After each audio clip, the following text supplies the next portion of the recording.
सामने लगता है आपको कि यार ये बड़ा हमदर्द है, बड़ा हमदर्द है, ये बहुत अच्छा है। तो जब ज़रा सा मंजर बदलता है तो वो सबसे पहले सामने आ जाता है, ये देखो यही था इनने मेरा। अच्छा, वकार यूनुस साहब के केस में भी यही हुआ है।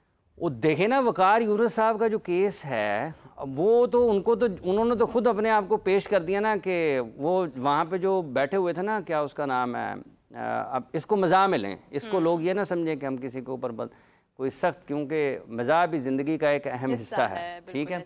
और अगर आप इससे हिस्से मज़ाक से और क्रिकेटर्स की हिस्से मज़ाक बहुत अच्छी होती है, क्रिकेटर्स की हिस्से मज़ाक बहुत अच्छी होती है। उसका एक जो है बहुत सारे वाक़यात हैं। वो एक मरतबा जो क्रिकेटर हैं पाकिस्तान के, और वो एक अजीम क्रिकेटर हैं पाकिस्तान के, तो वो आ रहे थे सियालकोट से, सारी की सारी टीम ना मैच खेल के आ रही थी। तो वो एक बंदे को ना, उसी जो बस में वो सफ़र कर रहे थे, तो वो बहुत उसका ना नाक में दम किया हुआ था उन्होंने। अब वो जो बंदा था वो बोल नहीं रहा था आगे से, क्योंकि वो बाद में जाके स्किपर को शिकायत लगा देते थे, उसके ऊपर बरहम हो जाते थे उसके ऊपर। तो तंग आके उसने कहा तू बाद आ जा, फिर तू जाके दसेगा कि देखो मेरी सारे सामने बेइज्जती होगी, तो बाद आ जा। वो नहीं बाज आया, तो उन्होंने कहा मेरी गल सुन, तू सुबह शीशा देखा? कहता हाँ जी देखा है। उन्होंने कहा जाके ज़रा दोबारा देखा, लगता है सारी टीम ने लेग स्टैंप लाई है। तो जब आप पिच के ऊपर आप गार्ड लेते हैं ना सारी टीम, तो पिच के ऊपर ना दरारें आ जाती हैं, निशान पड़ जाता है, इधर भी इधर भी इधर भी। उन्होंने जाके शीशा देख के लगता है सारी टीम ने लेग स्टैंप लाई है कि इन्हें तेनों निशान पे गए।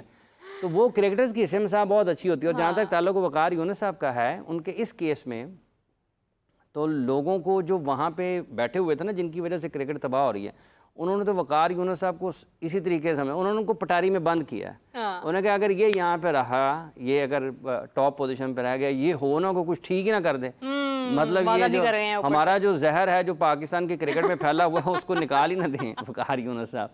तो वकार यूनुस साहब को तो उन्होंने ना एक सपेरा समझा है। अब आपने ऐसा बात शुरू कर दी है, इसमें पूरी फिल्म बन जाती है। वो क्या बात है, क्या वो एक फिल्म होती है, उसमें एक नागन होती है, वो एक सपेरा होता है, वो पता नहीं कहाँ से उस नागन के और नाग के पीछे जाता है। तो ये जो वकार यूनुस साहब के साथ इन्होंने किया है, खैर ही करे। आज हाफिज साहब को सांप बहुत नजर आ रहे हैं ज़हन में। वो अभी मैं बाहर से गुजर रहा था तो वो किसी ने मुझे आवाज़ लगाई कि ये आप मुंह पे आप बाद में सांप, तो मुझे वहाँ से ना ये चीज़ ज़हन में खासी आई है। और जो आपने बाद में ये साथ में छेड़ दिया, तो ये सारी चीज़ें ये एक दूसरे से मिली जुली। थोड़ा सा आपने अपनी ज़िंदगी से लुत्फ़अंदोज़ होना चाहिए। तो ये जो वकार यूनुस साहब के साथ हुआ है ना, ये उनको टॉप पोजीशन पर रहना चाहिए था, वो पाकिस्तान क्रिकेट के लिए ज़रूरी था। और जिन लोगों के जहरीले फैसलों से पाकिस्तान की क्रिकेट को नुकसान हो रहा है, उनको चाहिए था कि उनको काबू में करते, उनको बंद करते पटारी में और उनको फेंक देते दूर जाके कहीं समंदर में, किसी जंगल में डाल देते, ये छांगा मांगा के में डाल देते, थोड़ा चले ज़्यादा दूर ना तो कम से कम छांगा मांगा ही डाल देते। वैसे तो वो अफ्रीका का पाकिस्तान का टूर होता ना कि लगेज के साथ ही भेज देते पाकिस्तान के, एनन भी होती कि तो जाओ। खैर कुछ हुआ तो नहीं, कुछ उम्मीद भी थी, वो भी वहीं की वहीं रह गई है। लेकिन इसी के साथ हम अगर बात करें तो एक अच्छा फैसला ज़रूर हुआ है, वो ये है कि अब्रार और कामरान गुलाम को वापस शामिल कर लिया गया। ये जो ये आंख मचोली का जो खेल है, ये क्यों पहले शुरू किया जाता है और बाद में फिर वही कर दिया जाता है जो पहले कहा जा रहा था कि नहीं करना है? देखिए मेरे जो इस्तेहकाम है, सोच में तसलसल है और ठहराव है, ये कामयाबी के लिए ज़रूरी है। बिल्कुल सही। आप जहद मुसलसल, आपकी सोच में तसलसल और इस्तेहकाम, ठहराव और मंजिल पर नज़र आपकी होनी चाहिए। हर वक्त आप सोच रहे हो कि हमने कहाँ पर जाना है, ये कामयाबी के लिए ज़रूरी है। पाकिस्तान क्रिकेट बोर्ड ने पहले ऐलान किया 17 रुकनी स्क्वाड का, वो 17 रुकनी स्क्वाड 2 लोगों को रिलीज़ किया ए टीम के लिए, वो हो गया 15 रुकनी। एक खिलाड़ी को इन्होंने रिलीज़ कर दिया स्क्वाड से, आमिर जमाल को अनफिट होने की वजह से, वो हो गया 14। सुबह में आपने ऐलान किया 14 रुकनी, दोपहर में आपने ऐलान कर दिया 11 रुकनी का, तो वो 11 रुकनी हो गया। अब इन्होंने दोबारा उसके लिए उनको ले आए हैं वापस उसमें।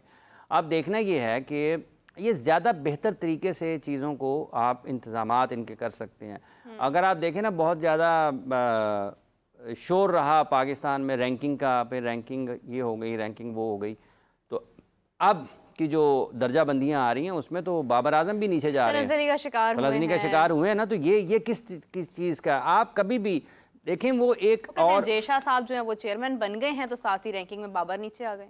अब तो ठीक है, वो जयशाह साहब उनकी जगह पे तो जाके नहीं बैठे ना, उनकी अपनी रैंकिंग है, वो उस जगह पर गए हैं। नहीं मतलब ये होता ना कि बाबर बहुत अच्छा खेल रहे हैं, बाबर सेंचुरीज कर रहे हैं, हाफ सेंचुरीज कर रहे हैं। देखें, एक दो चीज़ें हैं, एक ये है कि वैसे तो वो रैंकिंग जो है उसका कोई फ़ायदा इस लिहाज से नहीं है, उसके और पहलू हैं, लेकिन कम से कम आप ज़ाती हैसियत में तो परफॉर्म कर रहे थे ना, और उससे कहीं ना कहीं आप कहते हैं कि उसमें डिबेट है, उसमें डिबेट है, ठीक है, उसका वो बहुत ही अजीब सा आईसीसी का निज़ाम है रैंकिंग का, लेकिन उसमें एक तो है कि कम से कम आप ज़ाती हैसियत में तो परफॉर्म कर रहे थे ना, अब वो भी नहीं कर रहे हैं, अब वो भी नहीं कर रहे हैं, और ये पाकिस्तान के लिए ज़्यादा तकलीफ देह है कि आपके जो टॉप क्रिकेटर्स हैं वो भी परफॉर्म नहीं कर रहे हैं, और ये पाकिस्तान की टीम के लिए ना, ये जो इतना लंबा बैड पैच है ना, ये इतना लंबा कभी हुआ नहीं है, और ना ही इतना कभी कहत पड़ा है पाकिस्तान में क्रिकेटर्स का इस सतह पर कि आपको कोई मिल ही ना रहा हो। देखे ना कि एक वक्त ऐसा था कि एंड 90s में अजहर महमूद और अब्दुल रज़ाक दो फास्ट बॉलिंग ऑलराउंडर पाकिस्तान पे थे, सकलैन मुश्ताक और मुश्ताक अहमद जैसे स्पिनर्स इकट्ठे ही पाकिस्तान में खेल रहे थे, अरशद खान भी उन दिनों पाकिस्तान के लिए खेले, बाद में भी स्पिनर्स का पाकिस्तान में है। भाई यासिर शाह का लोग पूछते हैं हुआ क्या उसके साथ, वो 200-250 विकेटें टेस्ट मैच में ली हैं, आपने उसको कहाँ पे, वो उसने इंग्लैंड में भी आउट किया है पाकिस्तान के लिए 16 की सीरीज़ में। अब यूएई में क्रिकेट हुई है ज़्यादा और उसने वहाँ पर आउट किए हैं, जहाँ पर भी किए हैं, उसके जो टेस्ट मैच करियर आप उसको बढ़ा सकते थे ना, आप उसको तवील कर सकते थे थोड़ा, कि उसकी जिमी एंडरसन की मिसाल आपके सामने है, तो क्यों नहीं किया गया। तो ये जो फैसले हैं, जिस तरह अभी आपने कामरान गुलाम और अबरार अहमद का जिक्र किया है, इनको बड़ा ज़्यादा बेहतर अंदाज में आप इसको ट्रीट कर सकते हैं कि आपने एंड में आकर देखें, जब शुरू में बात हुई ना कि पाकिस्तान के 4 फास्ट बॉलर्स हैं, तो उस वक्त भी इस फैसले पर बाज़ जगह से तनकीद हुई कि ये इतना बेहतर फ़ैसला नहीं है, हम भी उन्हीं लोगों में शामिल थे, और लोग उसको बुरा भी बनाते हैं बाज़ औक़ात। टेस्ट ये मसला किसी को गलत या दुरुस्त साबित करना नहीं है, ठीक है, बिल्कुल ऐसे ही है। टेस्ट मैच के इख्तिताम पर शान मसूद ने यह तस्लीम किया कि एक स्पिनर हमें खिलाना चाहिए था, हम नहीं खिला पाए। तो उससे पहले नसीम शाह ने यह तस्लीम किया कि गो के उन्होंने पिच वाली बात ज़रूर की, क्योंकि अज़हर महमूद साहब असिस्टेंट कोच हैं पाकिस्तान के, वो पहले कह चुके, जो कि नहायत नामुनासिब बात थी। नसीम ने भी ये तस्लीम किया कि पाकिस्तान के फास्ट बॉलर्स वो गेंदबाजी नहीं कर पाए हैं जिसका हमें जो करनी चाहिए थी, स्पिनर्स कर सकते जो कर सकती है, ठीक है, वो नहीं कर पाए।